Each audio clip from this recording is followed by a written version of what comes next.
하나님의 말씀은 신약성경 데살로니가전서 5장 1절에서 11절의 말씀입니다. 형제들아, 때와 시기에 관하여는 너희에게 쓸 것이 없음은 주의 날이 밤에 도둑같이 이를 줄을 너희 자신이 자세히 알기 때문이라.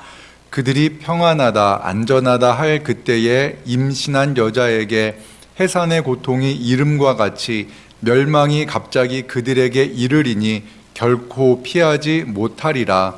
형제들아, 너희는 어둠에 있지 아니하매 그날이 도둑같이 너희에게 임하지 못하리니 너희는 다 빛의 아들이요 낮의 아들이라.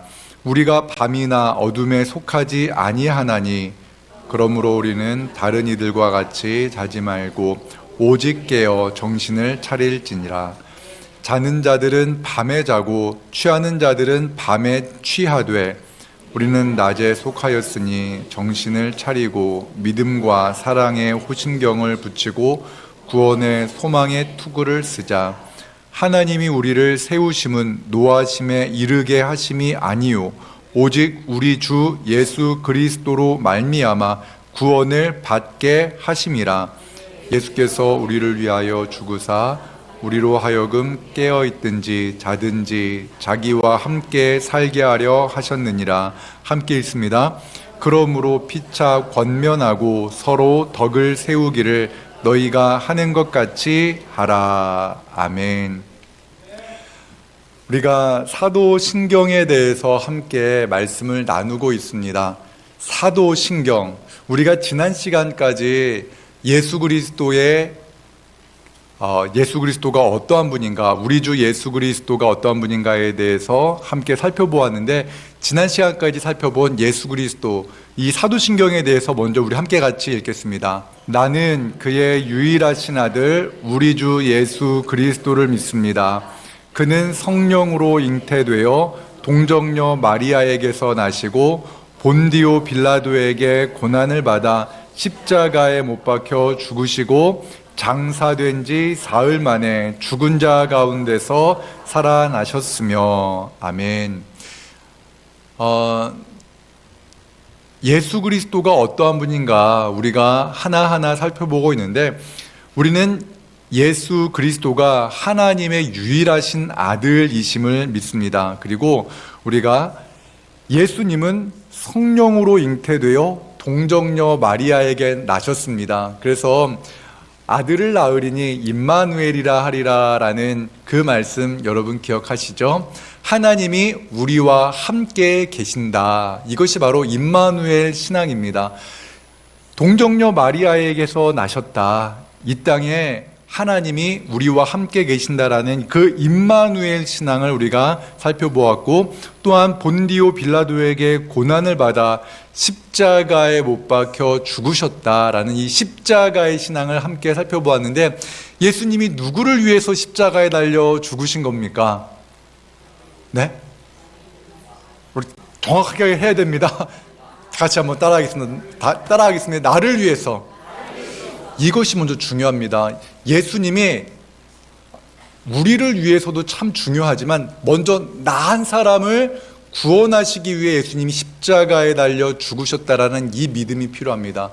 그렇기 때문에 내가 예수 그리스도의 그 큰 사랑으로 구원받았다, 예수님의 죽으심은 나 한 사람을 위한 사랑이다라는 이 큰 은혜를 가지고 하나님을 바라보는 겁니다. 하나님께서 나를 구원하시기 위해서 독생자를 이 땅에 보내셨다. 그리고 예수 그리스도께서 나를 위해 죽으셨다라는 그 감사의 마음을 가지고 하나님을 사랑한 다음에 하나님이 사랑하시는 내 형제를 바라보는 겁니다. 그래서 우리가 내 형제를, 내 이웃을 사랑할 수 있는 것은요, 그 넘치는 하나님의 은혜 때문에 가능한 것인 줄로 믿습니다. 옆에 있는 분에게 한번 말씀해 드리겠습니다. 하나님은 우리를 사랑하십니다. 하나님은 우리를 사랑하십니다. 하나님은 우리를 사랑하십니다. 이것이 참 중요합니다. 이것이 바로 십자가의 신앙입니다. 십자가 신앙. 십자가의 은혜를 경험한 그 십자가의 사랑이 바로 이것입니다. 그리고 더 나아가서 예수님께서는 십자가에 못 박혀 죽으심으로 끝난 것이 아니라 장사되신 지 사흘 만에 죽은 자 가운데서 다시 살아나셨습니다. 이것이 무엇이겠습니까? 부활신앙입니다. 우리가 신앙생활을 할 때 이 땅이 전부야, 세상에서 죽으면 끝이지라고 생각하면은 사도 바울이 말한 것처럼요, 우리가 세상에서 가장 불쌍한 사람입니다. 그런데 여러분, 이렇게 생각하면 안 돼요. 그래, 믿음 없이 그냥 그래, 예수님은 부활하셨어 이렇게 어거지로 믿는 것이 아니라 본디오 빌라도에게 고난당하심으로 십자가에 달려 죽으신 예수 그리스도는 역사 속에 오신 그 하나님이 이 땅에 오신 역사적 사건이라고 말씀드렸습니다. 또한 부활하신 예수 그리스도 역시 역사적 사건입니다. 예수님이 우리를 위해 죽으시고 부활하셨습니다. 이것이 바로 부활신앙입니다. 부활신앙으로 말미암아 우리는 어떠한 신앙을 갖습니까? 죽음을 두려워하지 않는 그러한 담대한 믿음을 갖게 되는 것입니다. 예수 그리스도께서 부활하심으로 잠자는 자들의 첫 열매가 되셨습니다. 믿으십니까? 이것이 바로 우리가 사도신경으로 신앙을 고백할 때 지난 시간까지 살펴본 사도신경의 내용이었고, 오늘 우리가 살펴볼 말씀은 바로 이것입니다. 하늘에 오르시어. 우리 함께 같이 자막을 보고 읽겠습니다. 시작. 하늘에 오르시어 전능하신 아버지 하나님 우편에 앉아 계시다가 거기로부터 살아있는 자와 죽은 자를 심판하러 오십니다. 아멘. 오늘 우리가 함께 살펴볼 말씀은 예수님의 승천하심과 예수님의 재림 다시 오심, 또한 심판에 대한 말씀입니다. 예수님께서 부활하시고 승천하심으로 끝난 것이 아닙니다. 여러분, 우리가 가끔 가다가 친한 친구가 외국으로 떠나면은요, 다시 만날 수 있을까? 다시 못 만나는 경우도 많아요. 그렇죠? 이민 간 친구를 우리가 그리워할 수도 있지만 다시 만날 그러한 보장이 없습니다. 주님도 그런 분입니까? 아닙니다. 주님은 승천하셨습니다. 우리가 지금 현재는 갈 수 없는 그 하나님 보좌 우편으로 올라가셨는데 지금 우리는 주님을 만나 뵙지 못합니다. 그러나 언젠가는 다시 만날 것입니다. 이 만난다는 신앙, 다시 주님이 오신다는 신앙, 주님과의 만남을 가질 것이다라는 그 신앙이 어떤 신앙인가? 재림신앙입니다. 따라해 보겠습니다. 재림신앙. 우리는요, 이 십자가 신앙, 부활 신앙까지는 우리가 잘 가지고는 있는데 재림 신앙에 대해서는 가지고 살지 못하는 사람들이 의외로 많습니다. 그래서 우리가 오늘 함께 같이 살펴볼 말씀은 바로 재림 신앙. 예수님께서 거기로부터 다시 오셔서 살아있는 자와 죽은 자를 심판하러 오십니다라는 승천과 재림과 심판에 대한 말씀을 한 구절 한 구절 살펴보면서 말씀을 나눠보도록 하겠습니다. 그런데 예수님께서 십자가에 달려 죽으실 것이다라는 것을 제자들에게 말씀하셨고 다시 살아나실 것도 말씀하셨습니다. 그런데 여기서 덧붙여서 더 하신 말씀이 무엇인가? 하나님 아버지께로 돌아가겠다라는 말씀을 하셨습니다. 요한복음 16장 28절의 말씀 같이 읽습니다. 시작.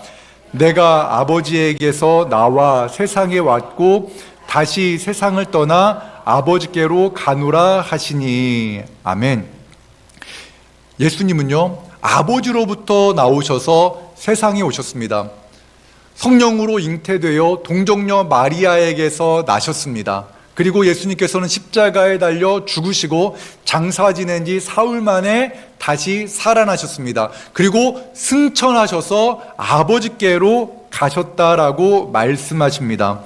여러분, 앞서 제가 말씀드린 것처럼 say goodbye가 아니고 see you again입니다.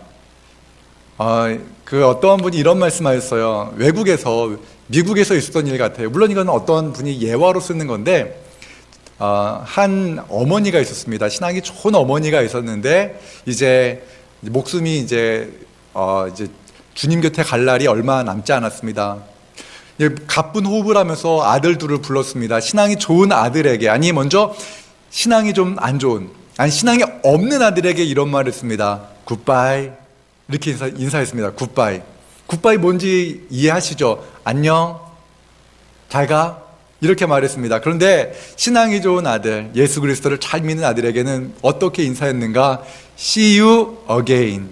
See you again이 무슨 말이냐면은 다시 만나라는 그러한 말입니다. 다시 만나자. 여러분, 무슨 말인지 아시겠죠? 그래서 그 굿바이라는 인사를 들은 아들이 엄마, 왜 동생한테는 See you again 하고 나한테는 굿바이해? 그러니까 네 동생이랑은 하나님 나라 천국에서 만날 것 같은데 너는 지옥 갈 것 같아서 다시 못 볼 것 같아서 굿바이 한 거야. 그 말에 아들이 예수님을 믿었다라는, 물론 이제 진짜인지 아닌지는 잘 모르겠어요. 근데 어떤 분께서 이제 장례식 때마다 이러한 설교를 하시는 분이 계셔서 이 예화가 기억이 납니다. 그런데 우리가 예수님을 우리 모두가 다 다시 만날 것입니다. 예수님은 하나님께로 가셨는데 다시 오실 것이다 라고 말씀하셨습니다. 아버지께로 가신 그 예수 그리스도께서 지금 무엇을 하시는가? 왜 예수님은 하나님께로 가셨는가? 요한복음 14장 2절과 3절에서 예수님께서는 그 하나님께 가신 이유에 대해서 이렇게 말씀하십니다. 같이 읽겠습니다. 내 아버지 집에 거할 곳이 많도다. 않으면 너희에게 일렀으리라. 내가 너희를 위하여 거처를 예비하러 가노니 가서 너희를 위하여 거처를 예비하면 내가 다시 와서 너희를 내게로 영접하여 나 있는 곳에 너희도 있게 하리라. 아멘. 여러분, 이것이 바로 예수님께서 승천하신 후에 하시는 일이라는 겁니다. 예수님께서 왜 하나님께로 갔습니까? 아버지께로 갔습니까? 우리를 위한 거처를 예비하기 위해서 가셨다라고 말씀하십니다. 또한 다시 와서 우리를 영접하시겠다라고 말씀하십니다. 그래서 하나님이 계신 그곳에 우리도 있게 하실 것이다라고 약속하셨습니다. 이 말씀은요, 제자들과 함께 있는 동안 제자들에게 하신 말씀입니다. 고난 당하시기 전, 십자가에 달려 죽으시기 전 예수님께서 제자들에게 하신 말씀입니다. 예수님은 부활하신 후에 40일 동안 제자들과 함께 하셨습니다. 40일 동안 제자들에게 가르치신 말씀에 대해서는 정확하게 기록되어져 있지 않지만 놀라운 일들을 주님께서는 말씀하셨을 겁니다. 하나님의 나라에 대해서, 또한 마지막 심판에 대해서 수많은 것들을 제자들에게 말씀하셨을 겁니다. 그런데 40일이 지난 후에 예수님께서 승천하시는 모습을 제자들이 보았습니다. 얼마나 영광스러울까요? 요즘에는 비행기 타고 하늘에 올라가지만 옛날에는 하늘 못 올라갔잖아. 2000년 전에 뭐 어떻게 올라갈 수가 있겠습니까? 그런데 주님께서 올라가셨습니다. 그리고 그 광경을 쳐다보는 제자들에게 흰옷 입은 그 사람들이 아마도 천사겠죠. 이렇게 말을 합니다. 사도행전 1장 11절의 말씀 같이 읽습니다. 이르되 갈릴리 사람들아 어찌하여 서서 하늘을 쳐다보느냐? 너희가 가운데서 하늘로 올리신 이 예수는 하늘로 가심을 본 그대로 오시리라 하였느니라. 아멘.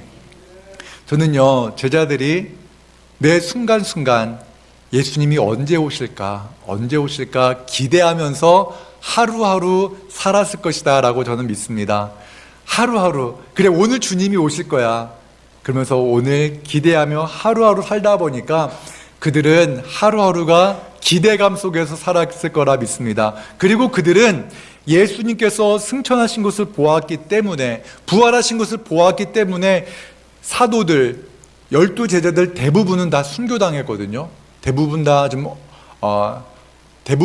그 12사도들의 행적을 살펴보니까 대부분 예수님과 비슷하게 순교를 당했습니다. 그러나 그들이 순교를 당할 그때에도 기쁨과 감사함으로 다시 만날 주님을 기대했다는 이것이 바로 전승이 우리에게 말하고 있는 것입니다.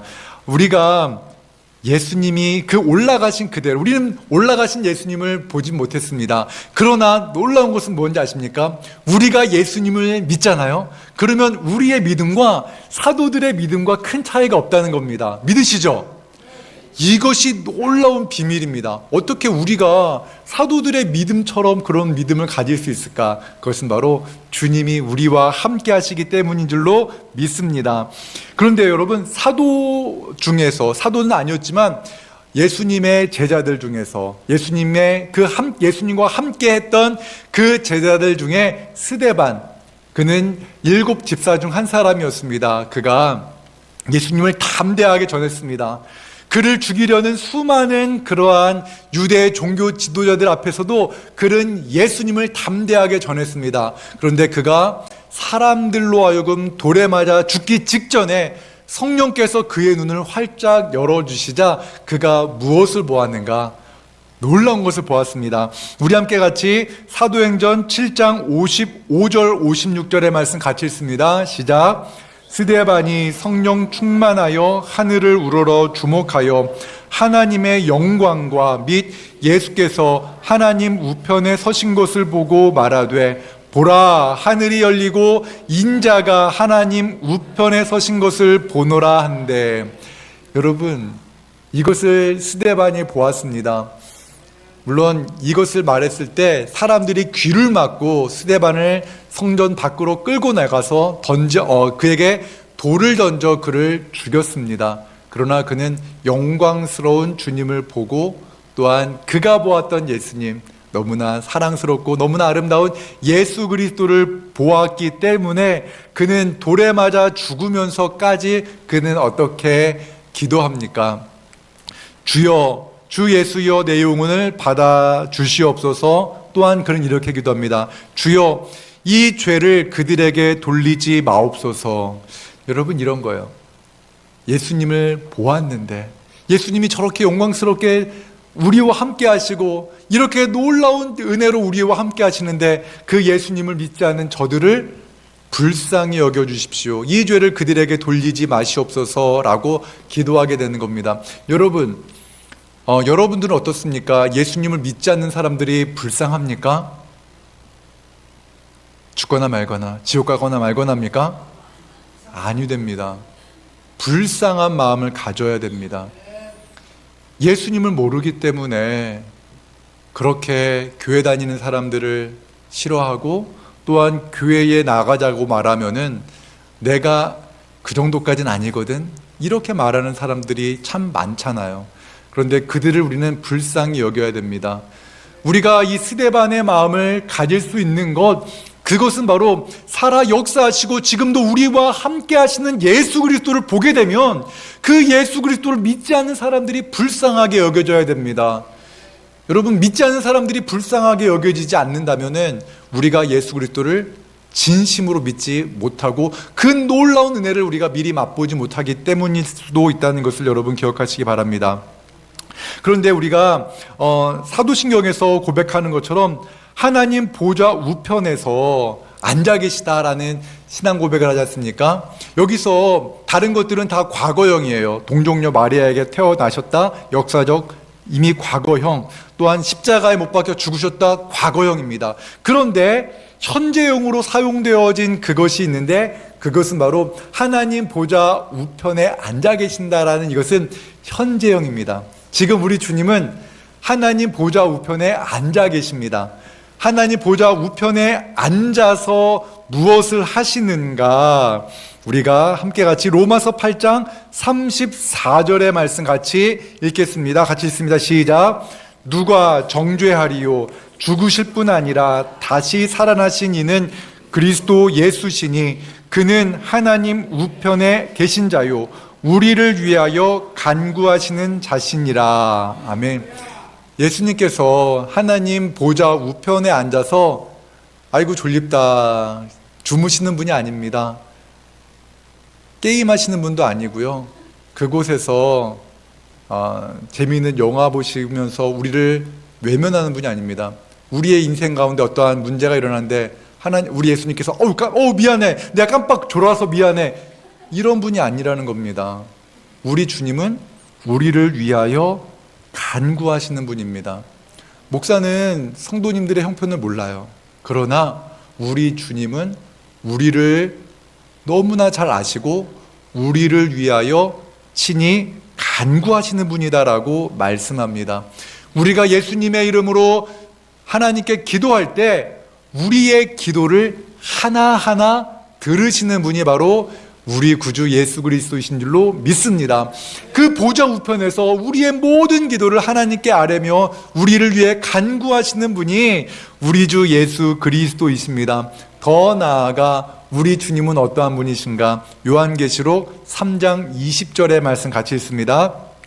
볼지어다 내가 문 밖에 서서 두드리노니 누구든지 내 음성을 듣고 문을 열면 내가 그에게로 들어가 그와 더불어 먹고 그는 나와 더불어 먹으리라. 아멘.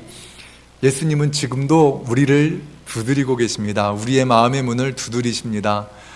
어떤 분께 이런 말씀을 들었어요. 예수님을 내가 믿을 수 있을까? 믿어질까? 그런데 끊임없이 주변에서 예수님을 믿으라는 사람들이 자기를 찾아오더래요. 그런데 그 전에는 무슨 핑계를 대서라도 교회에 나가려고 하지 않았다고 합니다. 무슨 핑계를 대고 저 사람 따라 교회 안 갈까를 생각하다가 어느 날 주님께서 자신의 마음의 문을 활짝 열어주시니까 그분께서 교회에 오게 되셨는데 그 교회가 진지동 교회래요.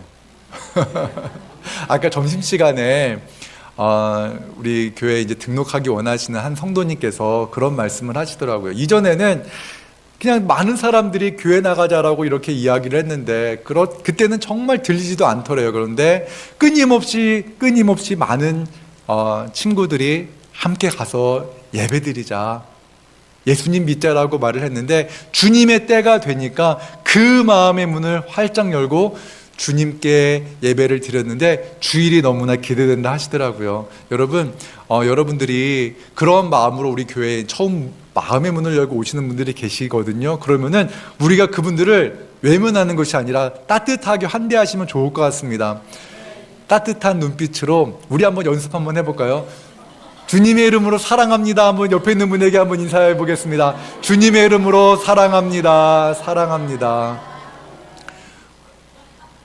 여러분, 그래요. 우리 주님은요, 때로는 친구를 통해서, 때로는 가족을 통해서 끊임없이 말씀하십니다. 그리고 우리가 알아야 될 것은 이거예요.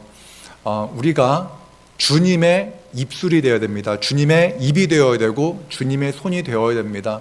주님은 사람을 통해 일하십니다. 주님의 제자들을 통해서 일하십니다. 성도들을 통하여 일하십니다. 그래서 여러분 옆에 있는 예수 믿지 않는 분들은 여러분이 가서 복음을 전하지 않으면 그는 복음을 들을 기회가 없습니다. 제가 이 사도신경이 끝난 후에는 잠시 이제 기도에 대해서 구역이 이제 제가 지금 정리를 하고 있는데 구역 모임이 시작되어지고 난 후에는 기도에 대한 말씀을 한두 번 더 말씀드린 후에 복음 전도에 대해서 말씀을 드릴 겁니다. 복음 전도가 과연 무엇인가에 대해서 말씀을 드릴 테니까 잘 들으신 다음에 그것을 가지고 여러분 주변에 있는 많은 분들에게 복음을 전하시기 바랍니다. 오늘도 제가 말씀을 우리의 이 심판하실 예수 그리스도께서 우리에게 명령하신 것이 분명한데 그것이 무엇인가? 그것은 바로 제자 삼으라는 말씀이었습니다. 문을 두드리라고 우리 주님이 말씀하시는데 네가 가서 그의 문을 두드리라고 우리에게 말씀하신다는 것을 우리는 외면해서는 아니 되는 겁니다. 우리 주님께서 우리가 문을 닫고 또한 주님의 말씀을 듣지 않고 있을 때 말씀하십니다. 문을 열라 내가 너에게 들어가겠다. 그러면 너는 나와 함께 먹을 것이다 라고 말씀합니다. 우리가요, 말씀이 우리 안에 없으면 우리 안에 기쁨이 없습니다. 여러분 배고프면요 일을 못해요.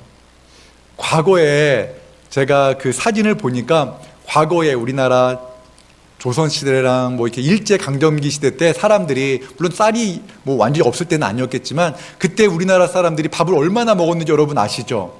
사진에서 보셨죠? 와, 그렇죠? 엄청나게 많이 먹었습니다. 탄수화물이 필요한 거예요. 왜? 육체 노동을 해야 됐기 때문에. 그래서 밥심으로 일을 하셨던 거예요. 마찬가지예요. 우리가 주님의 일을 하기 위해서는 우리에게 필요한 것이 무엇입니까? 하나님의 말씀입니다. 하나님의 말씀에 힘이 없으면 우리가 주님의 일을 감당할 수가 없어요. 그렇기 때문에 우리가 주님의 말씀을 먹을 때 하나님의 일을 감당할 만한 능력이 우리 안에 있는 줄로 믿습니다. 그래서 여러분 오늘의 씨앗 성경 읽기를 여러분 최선을 다해서 하시기 바랍니다. 오늘 제가 조영자 원사님이랑 이영자 목사님이랑 이렇게 두 분이 이렇게 하셔가지고 제가 영자 전성시대다라고 말씀드리고 제가 마음이 좀 죄송해가지고 이영자 목사님한테는 말씀을 못 드렸고 조영자 권사님한테 권사님 죄송해요 그랬더니 아니에요 내 이름이 그런데요 뭐 이렇게 말씀해 주셨는데 여러분 맞아요. 우리 성경을 우리 열심히 읽었으면 좋겠습니다. 우리 모든 분들이 성경을 열심히 읽어서 그 말씀으로 말미암아 우리가 주님의 일을 감당하는데 누군가 강요해서 누군가가 목사가 하라고 해서 아니면 항동직분자들이 뭐 하라고 해서 하는 것이 아니라 내가 말씀으로 말미암아 힘이 나서 기쁨으로 우리가 감당하는 우리 모두가 되기를 원합니다. 예수님을 우리는 바라보아야 되고 예수님의 말씀으로 말미암아 우리가 새 힘을 얻을 때 주님의 일들을 감당할 수 있습니다. 히브리서 12장 2절의 말씀 같이 보겠습니다. 시작. 믿음의 주요 또 온전하게 하시는 이인 예수를 바라보자. 그는 그 앞에 있는 기쁨을 위하여 십자가를 참으사 부끄러움을 개의치 아니하시더니 하나님 보좌 우편에 앉으셨느니라. 아멘. 우리가 누구를 바라보아야 됩니까? 예수님 바라보아야 합니다. 하나님 보좌 우편에서 계신 우리 주님을 바라볼 때 우리가 낙심하지 않습니다. 우리의 시선이 땅에 있잖아요. 그러면 여러분 한번 생각해 보십시오. 우리가 인생이 이 땅의 전부다라고 한다면은 우리는 세상에서 참 불쌍한 사람입니다. 왜요? 우리가 이 일요일 날, 세상 사람들이 말하는 일요일 날 그냥 즐길 수도 있잖아요. 집에서 편히 누워서 잠도 자고 또한 TV 리모컨을 가지고 TV도 볼 수 있고 그리고 친한 친구들을 만나러 갈 수도 있는데 우리는 이렇게 예배를 합니다. 그런데 우리는 믿습니다. 우리가 더 행복자라는 것을 우리는 믿습니다. 왜 그렇습니까? 우리 구주 예수 그리스도가 우리가 장차 만날 분이기 때문에 우리가 영원하신 하나님의 나라를 믿기 때문에 우리가 예배하는 것이 아까운 시간이 아닌 줄로 믿습니다. 여러분 우리가 예수님을 바라보고 예수님이 나를 위해 십자가를 참으신 분임을 기억하면서 예수님과 동행하는 것이 우리의 삶의 가장 큰 기쁨이 되기를 주님의 이름으로 축원합니다. 우리가 소망해야 될 대상은 예수 그리스도입니다. 스데반이 돌에 맞아 죽기 바로 직전에 성령께서 그의 눈을 열어 하나님 보좌 우편에 계신 예수 그리스도를 보게 하셨을 때 돌들이 날아올 때 그래서 참 고통스러운 그 순간에조차도 자신을 향하여 돌을 던지는 사람을 향하여 그들을 위한 중보기도를 할 수 있는 능력, 그것이 바로 예수님을 바라보는 사람들이 갖고 있는 신앙입니다. 우리도 마찬가지입니다. 하나님 보좌 우편에 계신 예수님을 날마다 바라보아야 합니다. 골로새서 3장 1절의 말씀 같이 보겠습니다. 시작. 그러므로 너희가 그리스도와 함께 다시 살리심을 받았으면 위의 것을 찾으라. 거기는 그리스도께서 하나님 우편에 앉아 계시느니라. 아멘. 위의 것을 찾으라 라고 말합니다. 위의 것을 찾는 인생, 이것이 바로 우리의 모습이어야 합니다. 하나님 보좌 우편에 계신 예수 그리스도, 우리 역시 우리 주님이 우리를 맞이하실 때, 우리를 영접하실 때 우리는 하나님 보좌 우편에 계신 우리는 예수님을 우리는 만나고 또한 그와 함께 우리 주님과 함께 영원토록 살 것입니다. 여러분은 무엇을 소망하며 살고 있습니까? 무엇을 소망하고 있습니까? 한번 생각해 보시기 바랍니다. 지난 한 주간 무엇을 소망하셨습니까? 하나님의 나라를 소망해야 됩니다. 마태복음 6장 21절의 말씀 같이 읽겠습니다. 시작. 내 보물이 있는 그곳에는 내 마음도 있느니라. 아멘. 내 보물이 있는 그곳에 내 마음이 있습니다. 우리 마음에 무엇이 있느냐에 따라서 우리의 시선이 갑니다. 땅을 살려는 사람은요, 땅만 보고 다닌다더라고요. 어디가 땅값이 오를까 눈을 크게 뜨고 막 다닌다고 합니다. 이제 집을 사야 되는 그러한 사람이 있으면요, 집만 보러 다닙니다. 어디가 집이 좋을까? 어디가 볕이 잘 들고 어디가 조금 싸게 집이 나왔나? 충분히 이해 가시죠? 이해가 되시죠? 그럴 거예요. 우리 마음에 무엇이 있느냐에 따라서 우리의 시선이 갑니다. 배가 고프면요, 식당을 찾아다닙니다. 먹을 것을 찾아요. 목이 마르면 물을 찾습니다. 마찬가지입니다. 우리가 주님을 사모하면은, 하나님의 나라를 사모하면은 우리가 또한 말씀을 보게 되고 또한 하나님의 나라를 사모하게 되는 겁니다. 그래서 우리 마음에 예수님이 있기 위해서 우리는 말씀을 조금 더 자주 읽어야 됩니다. 하나님의 말씀을 읽으면 읽을수록 그 말씀이 더 달게 느껴집니다. 이것을 우리가 기억하면서 우리 보물이 있는 그곳에 우리의 마음이 있다는 것을 가지고 예수 그리스도를 우리의 보물로 삼는 우리 모두가 되기를 주님의 이름으로 축원합니다. 예수님은 거기로부터 하나님 우편에서 다시 이 땅에 오실 것입니다. 다시 오실 것을 말씀하십니다. 하나님 보좌 우편에서 영원토록 계시는 것이 아니라 다시 오마 약속하셨습니다. 그런데 우리에게 오시는 예수님, 재림하시는 예수님은 심판하실 것이다라고 말씀합니다. 심판. 여러분, 심판이라는 말 들으면은 괜히 무섭지 않나요? 두려움이 느껴질 수도 있습니다. 히브리서 9장 27절의 말씀 같이 읽습니다. 한 번 죽는 것은 사람에게 정해진 것이요 그 후에는 심판이 있으리니. 아멘. 여러분, 지난 시간에 말씀드렸던 것처럼 변함없는 사실 하나가 있습니다. 그것이 무엇입니까? 내가 죽는다는 겁니다. 육신의 생명이 끝나는 날이 있다는 겁니다. 이것을 부정할 수 있는 분 한번 왼발을 한번 들어보십시오. 부정할 수 없습니다. 왜 그렇습니까? 지금 6살짜리 어린아이라 할지라도 그의 인생이 끝나는 날이 있을 것이요, 지금 70대 80대라 할지라도 그 인생이 끝나는 날이 올 것인데 그 날은 아무도 알지 못합니다. 누가 먼저 갈지 우리는 알지 못합니다. 지난주 중에 제가 참 아끼는 분이 돌아가셨어요. 저를 참 아껴주셨던 분이거든요.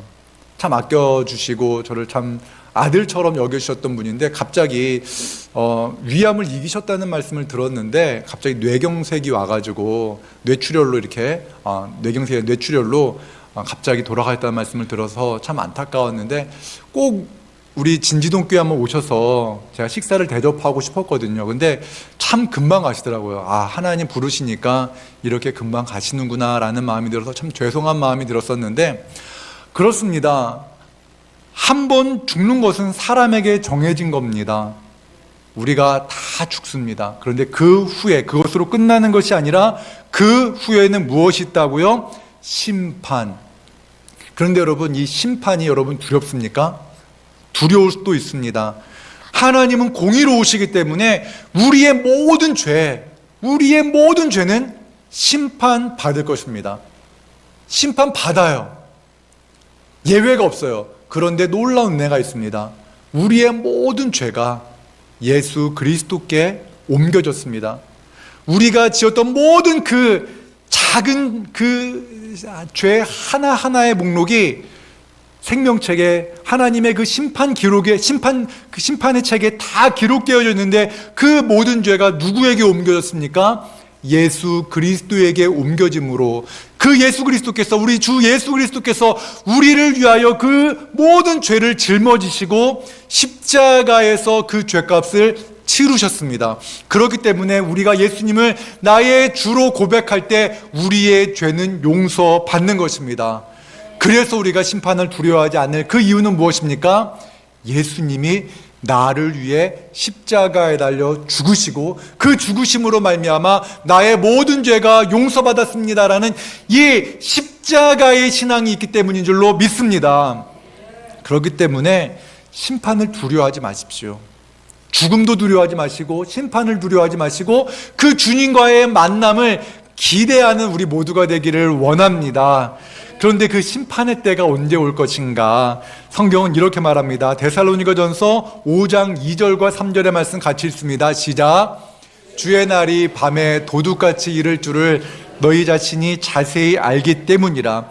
그들이 평안하다 안전하다 할 그때에 임신한 여자에게 해산의 고통이 이름과 같이 멸망이 갑자기 그들에게 이르리니 결코 피하지 못하리라. 아멘.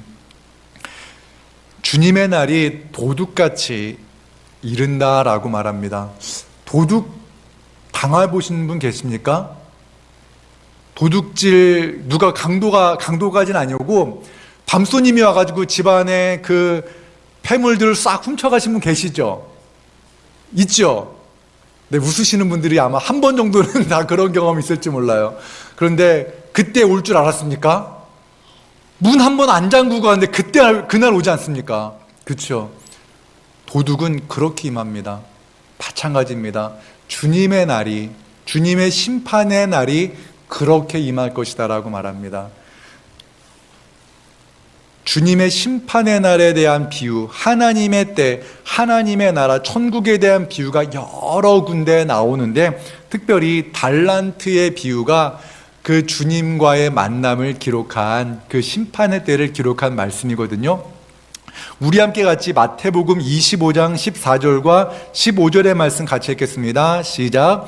또 어떤 사람이 타국에 갈 때 그 종들을 불러 자기 소유를 맡김과 같으니 각각 그 재능대로 한 사람에게는 금 5달란트를, 한 사람에게는 2달란트를, 한 사람에게는 1달란트를 주고 떠났더니.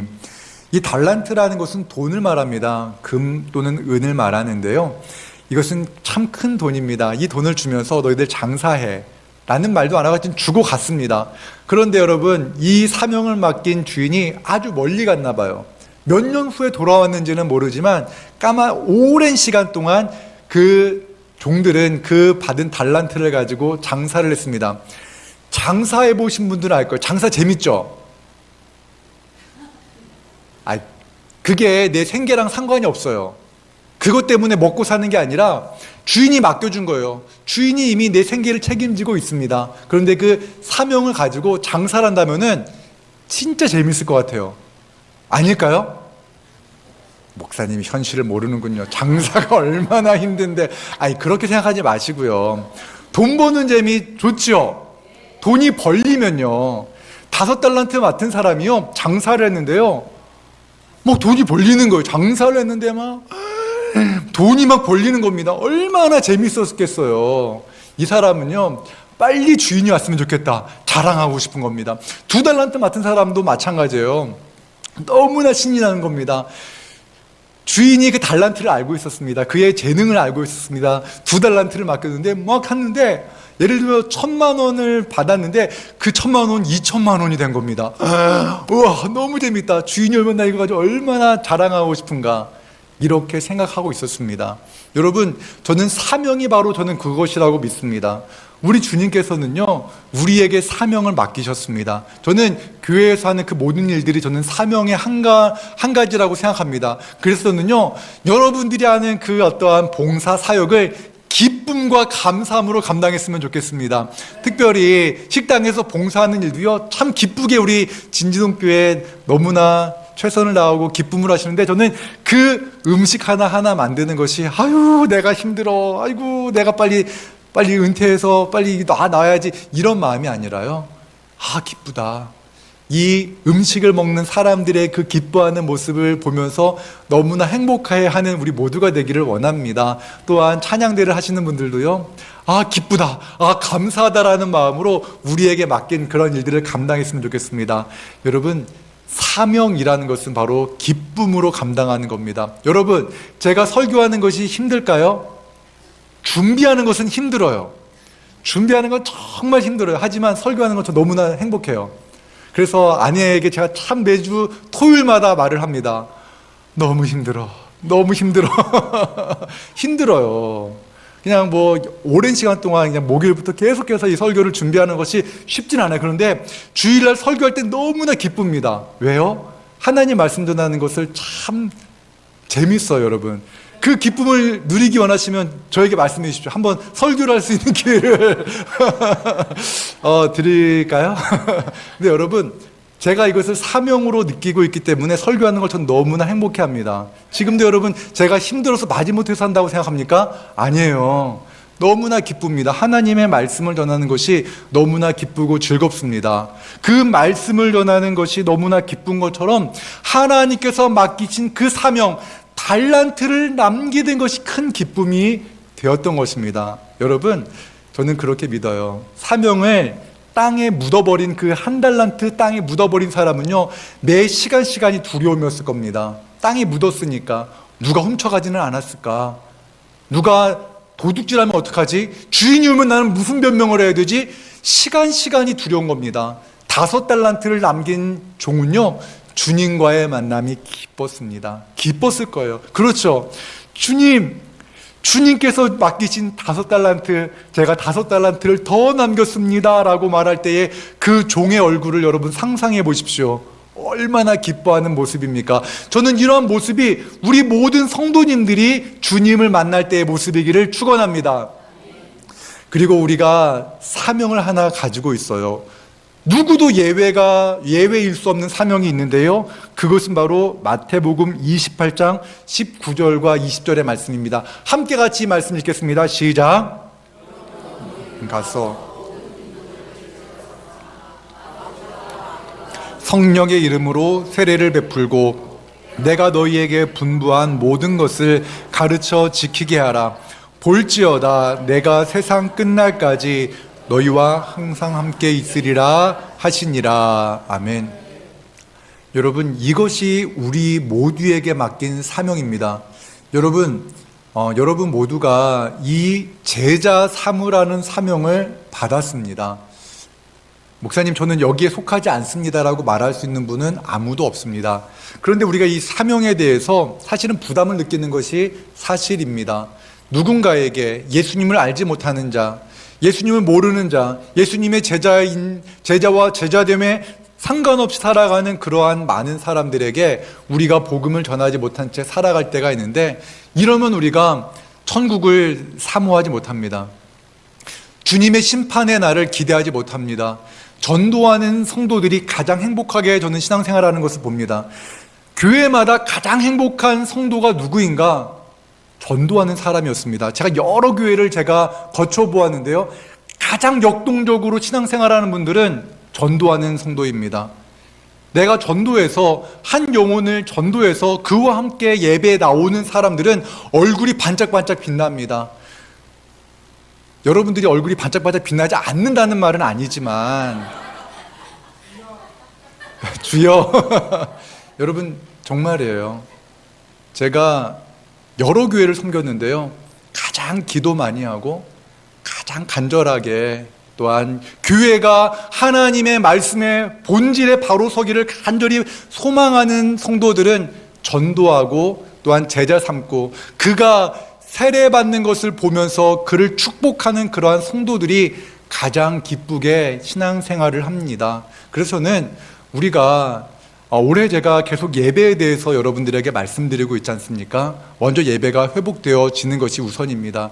내가 예수 그리스도의 말씀으로 배가 불러져야 됩니다. 그런데 내가 예배만 드리고 말씀만 듣고 그냥 가만히 있으면 우리는 영적 비만에 걸립니다. 영적 비만이 뭔지 아십니까? 행동하지 않는 거예요. 듣는 것만 익숙해지는 겁니다. 목사, 오늘 이승철 목사 좀 설교 괜찮았어. 오늘은 좀 무슨 일이 있나? 사모랑 싸웠나? 이런 평가하는 분들 계시죠? 영적 비만입니다. 말씀을 들었으면요, 그 말씀대로 살아내는 몸부림이 필요합니다. 그렇기 때문에 여러분, 이 사명, 우리가 복음을 전하는 이 사명을 그 누구도 예외 없이 다 받은 겁니다. 그래서 제가 먼저 전도해야 합니다. 제가 지금까지는 말씀 준비하는 것에 너무나 좀 집중하다 보니까 시간적인 여유가 많지가 않아요. 그런데 조금 더 제가 이 목회하는데 좀 패턴이 좀 더 제 몸에 익숙하면은 저는 열심히 전도할 것입니다. 그리고 여러분들이 누구를 전도해야 될까를 여러분 꼭 기억하십시오. 여러분 주변에 믿지 않는 사람이 없다라고 말하는 분 없을 겁니다. 다 있을 겁니다. 여러분 주변에 정말 지옥으로 떨어질 수밖에 없는 하나님의 심판, 그것이 어디 있어라고 외면하지만 죽음을 두려워하는 그러한 이웃들, 가족들이 있을 것입니다. 그들에게 우리가 복음을 전해야 됩니다. 이것이 우리가 하나님의 심판을 우리가 기쁨으로 맞이할 수 있는 사명을 감당하는 달란트를 남기는 사람의 모습인 줄로 믿습니다. 사랑하는 성도 여러분, 우리가 재림신앙에 대해서 살펴보았습니다. 재림이라는 것은 반드시 있을 일입니다.